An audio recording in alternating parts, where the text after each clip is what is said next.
para sa mga anak. Hindi lisensya ang edad mo para sagutin mo ng pabalang ang magulang mo. Hindi yung trabaho mo o ang pera mo ang magbibigay sa iyo ng karapatan para hindi mo na irespeto ang magulang mo.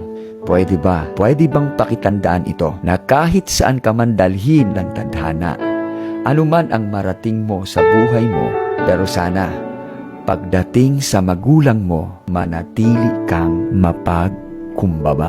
Dahil sa totoo lang, lahat ng bagay dito sa mundo ay utang mo sa magulang mo. Kaya, respect your parent. Sabi nga sa Ephesians 6 verse 1 to 2, kayong mga anak, sundin ninyo ang inyong mga magulang sang-ayon sa Panginoon, sapagkat ito ang nararapat.